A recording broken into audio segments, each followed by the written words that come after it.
തമിഴ് ഭാഷാ പ്രചാരണത്തിനായി തമിഴ്നാട് സർക്കാർ കോടിക്കണക്കിന് രൂപയാണ് ഇത്തവണത്തെ ബജറ്റിൽ പ്രഖ്യാപിച്ചിരിക്കുന്നത്. തമിഴ് ഭാഷാ സംരക്ഷണത്തിന് നമ്മുടെ അയൽ സംസ്ഥാനം കൊടുക്കുന്ന പ്രാധാന്യം പറയേണ്ടതില്ലല്ലോ. അതിനിടെ ഭരണഭാഷ മാതൃഭാഷയാക്കിയ കേരളത്തിൽ മലയാളത്തിൽ പരീക്ഷ എഴുതാനെത്തിയ ഹയർ സെക്കൻഡറി വിദ്യാർത്ഥികൾ അനുഭവിച്ച കഷ്ടപ്പാടിനെ കുറിച്ച് ചർച്ച ചെയ്യുകയാണ് കേരളം ഇപ്പോൾ. മലയാളം ചോദ്യപേപ്പറിൽ മാത്രം 14 തെറ്റുകൾ ഉണ്ടായിരുന്നു.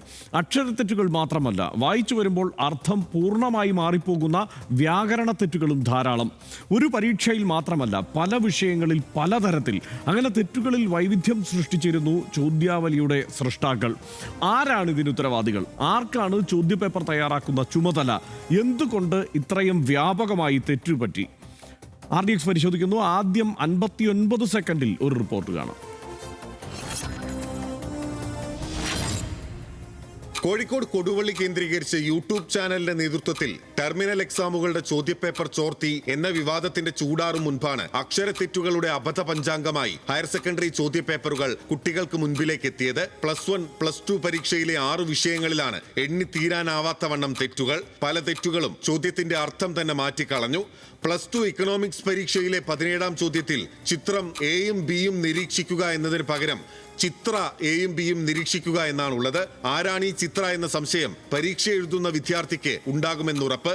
+1 ബയോളജി പരീക്ഷയിലെ 5ാം ചോദ്യം ഇങ്ങനെയാണ്: 2 എന്ന അക്ഷരം വളർച്ചയുടെ ഏത് ഘട്ടം സൂചിപ്പിക്കുന്നു?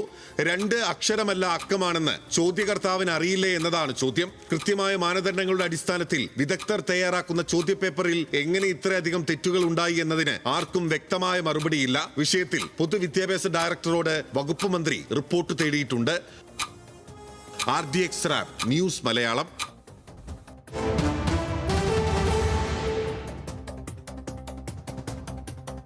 ആകപ്പാടെ അക്ഷരത്തെറ്റാണ്. എവിടെയൊക്കെയാണ് ഈ അക്ഷരത്തെറ്റ്, എന്തൊക്കെയാണ് തെറ്റ് എന്നത് ഓടിച്ച് പരിശോധിക്കാം. ഹയർ സെക്കൻഡറി വാർഷിക പരീക്ഷയിലെ 6 വിഷയങ്ങൾ മലയാളം പരീക്ഷയിൽ മാത്രം 14 അക്ഷരത്തെറ്റുകൾ ഉണ്ടായി. മലയാളത്തിൽ മാത്രം.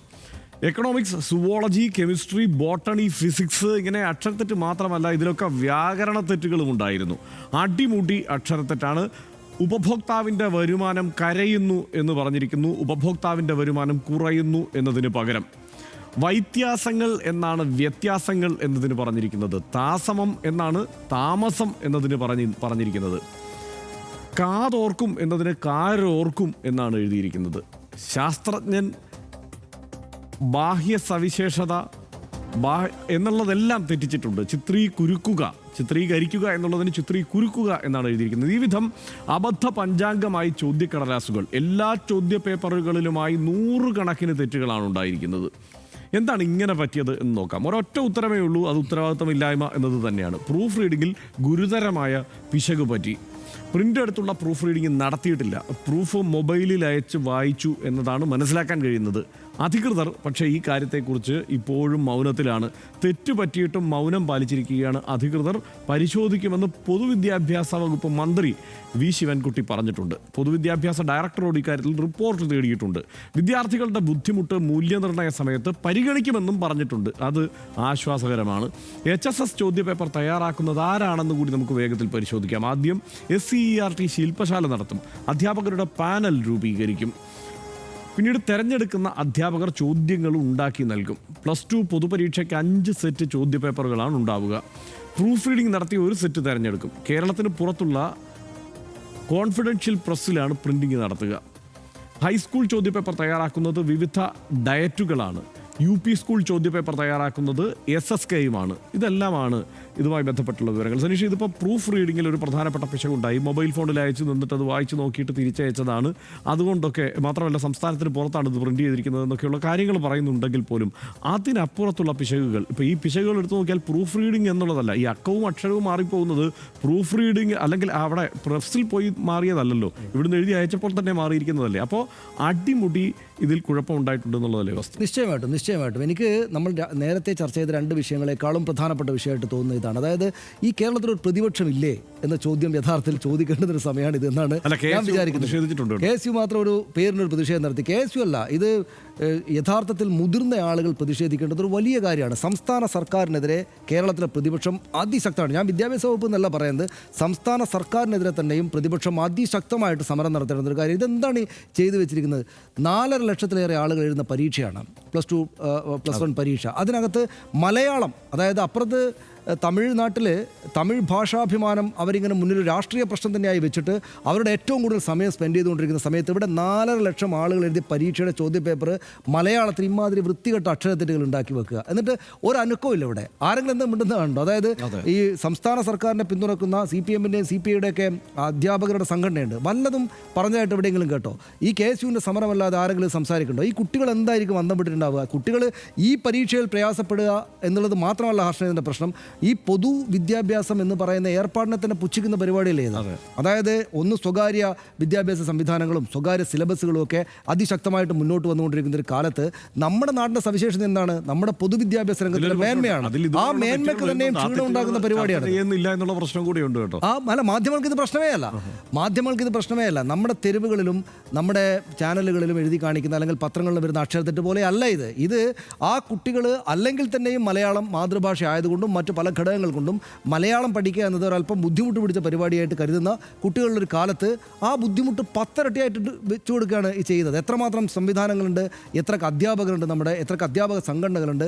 ഇങ്ങനൊരു തെറ്റ് വന്നാൽ നോക്കൂ, ഇങ്ങനൊരു അനീതി നടന്നാൽ ഇവിടെ നാട് കത്തണമെന്ന് പറഞ്ഞില്ല. അതുകൊണ്ട് ഇങ്ങനൊരു തെറ്റ് വന്നാൽ അത്രക്ക് ശക്തമായിട്ടുള്ള സമരം നടക്കേണ്ടുന്ന ഒരു കാര്യമായിട്ടാണ് ഞാനിതിനെ കാണുന്നത്. പക്ഷേ ആളുകളത് വളരെ നിസ്സാരീകരിച്ചിട്ടാണ് ഈ കാണുന്നതെന്ന് തോന്നും. പ്രതിപക്ഷത്തിന് അനക്കമേ ഇല്ല. ആശാ വർക്കർമാരുടെ സമരമാണല്ലോ ഇവിടെ നടന്ന് കൊണ്ടിരിക്കുന്ന ഇപ്പോൾ ഏറ്റവും പ്രധാനപ്പെട്ട രാഷ്ട്രീയ പ്രശ്നം. അത് അത്രയ്ക്ക് ശക്തമായിട്ട് തന്നെ സമരം നടത്തേണ്ട ഒരു പരിപാടിയാണിത്. ആരാണ് ഇതിന് ഉത്തരവാദികളെന്ന് പരസ്യമായിട്ട് അറിയണം. എന്തുകൊണ്ട് ഇങ്ങനെ ഉണ്ടായി? അത് അധ്യാപകരുടെ സിംഗിൾ അധ്യാപകരുടെ ഓരോരോ അധ്യാപകരുടെ പ്രശ്നമാണെങ്കിൽ അവരതിന് പരസ്യമായിട്ട് അവരോട് ചോദ്യം ചോദിക്കണം. അല്ല, ഇതൊരു സംവിധാനത്തിൻ്റെ പിഴവാണെങ്കിൽ ആ സംവിധാനത്തിൻ്റെ പിഴവ് എങ്ങനെയുണ്ടായി?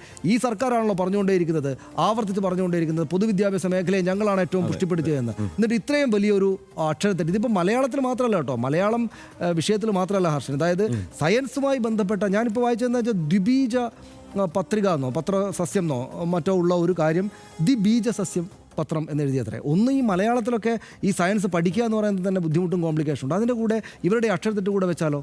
അപ്പോൾ ഇത്ര 5 ലക്ഷത്തിനടുത്ത കുട്ടികൾ എഴുതുന്ന നമ്മുടെ നാട്ടിലെ ഏറ്റവും പ്രധാനപ്പെട്ട ഒരു പ്രോസസ്സ്, ഒരു സംവിധാനത്തിനകത്ത്, ഒരു പ്രക്രിയക്കകത്ത് ഇത്രക്ക് നിസ്സാരീകരിച്ചതിനെ കണ്ട് ഇത്ര വലിയ കുറ്റം ഉണ്ടാക്കിയ ആളുകളെ വലിയ തോതിൽ ശിക്ഷിക്കേണ്ടതാണ്. അതാണ് തീർച്ചയായും. എന്തായാലും ഇതൊരു സ്പെല്ലിംഗ് മിസ്റ്റേക്ക് എന്ന നിലയ്ക്ക് മാത്രം ഒതുക്കേണ്ട, അല്ലെങ്കിൽ അക്ഷരപ്പിശക് എന്ന നിലയ്ക്ക് മാത്രം ഒതുക്കേണ്ട വിഷയമല്ല. അത് പ്രൊഫഷണലിസത്തിൻ്റെ ഉത്തരവാദിത്തമില്ലായ്മയുടെ ഒക്കെ പ്രശ്നം തന്നെയാണ്. അത് ആ നിലയ്ക്ക് തന്നെയാണ് പരിഗണിക്കേണ്ടത്. മലയാളം മറക്കുന്ന മലയാളി എന്നത് സ്കൂൾ കലോത്സവ പ്രസംഗ മത്സരങ്ങളിലെ പതിവ് വിഷയമാണ്. മത്സരത്തിന് 5 മിനിറ്റ് മുമ്പ് ലഭിക്കുന്ന വിഷയത്തിനായി നമ്മുടെ കുട്ടികൾ ചെയ്യുന്ന പ്രയത്നമെങ്കിലും അബദ്ധ പഞ്ചാംഗങ്ങളായ ചോദ്യപേപ്പറുകൾ തയ്യാറാക്കുന്നതിന് എടുത്തിരുന്നുവെങ്കിൽ ഈ നാണക്കേട് ഒഴിവാക്കാമായിരുന്നു. മലയാളം പരീക്ഷയിൽ മലയാള അക്ഷരങ്ങൾ തെറ്റുമ്പോൾ പുതിയ തലമുറയോട് മാതൃഭാഷയുടെ മഹത്വം നമ്മൾ എങ്ങനെ വിശദീകരിക്കും എന്ന് പറയണം. അങ്ങേയറ്റം അശ്രദ്ധയോടെയാണ് ഹയർ സെക്കൻഡറി വിഭാഗം ചോദ്യപേപ്പർ തയ്യാറാക്കിയത് എന്നത് വ്യക്തമാണ്. അതിൽ കൃത്യമായ തിരുത്തലിന് വിദ്യാഭ്യാസ വകുപ്പ് തയ്യാറാകണം. രാജ്യത്തെ മറ്റൊരു സംസ്ഥാനത്തിനും അവകാശപ്പെടാനില്ലാത്ത നിലവാരമുള്ള വിദ്യാഭ്യാസ സ്ഥാപനങ്ങളുള്ള സംസ്ഥാനമാണ് കേരളമെന്ന് RDX പ്രത്യേകം ഓർമ്മിക്കുന്നു.